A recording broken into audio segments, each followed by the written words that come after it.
Вновь польский рефери в октагоне. Очень заряжен Гойти. Мы в ожидании соперничества, наверное, с одних из самых сильных бойцов этого региона. 13-1 для спортсмена из Кыргызстана, 9-1 для его оппонента из Казахстана. Это совершенно точно определенное местное дерби. Активно работает первым номером. Гойти поджимает. Пока разведывательная идет работа.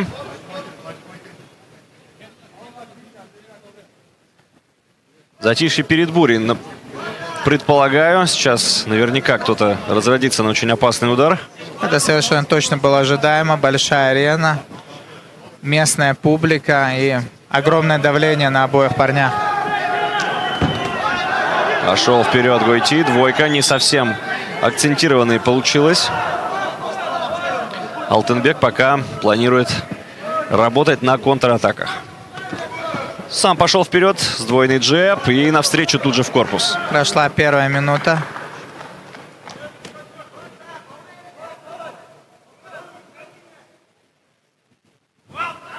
Ух ты! Хорошая атака апперкотом. Такой он затяжной получился, очень длинный, на хорошей дистанции. Хороший лоу-кик от Гойти. Да, под ближнюю ногу, плотно.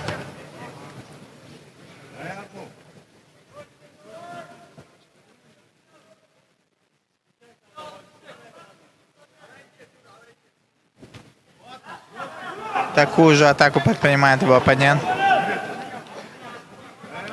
И обрати внимание, тут же вытаскивает. Ух! Несколько боковых левой рукой со стороны Алтынбека. Внутренний лоу-кик от Дазаева. Ой-ой-ой! Хорошая двойка в исполнении Дазаева. Очень хорошо попали друг другу и тот, и другой. Обменялись лоу-киками. Удар по корпусу. Отвечает тем же Дазаев. Оверхенд. Вертушка какая. Еще одна атака. Закрадывается впечатление, что здесь тоже не доживем мы до конца судейского решения. Есть попадание боковым, есть удар ногой. Был ли он легальным? Вот это да! Досрочное завершение. Сумасшедшая победа от Алтынбека Мамашева. Очень тяжелый нокаут. Да, двух очень крепких попаданий было достаточно для того, чтобы... Очень тяжело. Давайте сейчас посмотрим повтор. Был ли легальным этот удар ногой? Ladies and gentlemen, our referee is calls a stop to the fight at 2 minutes 34 seconds, round number 1. For your winner by TKO,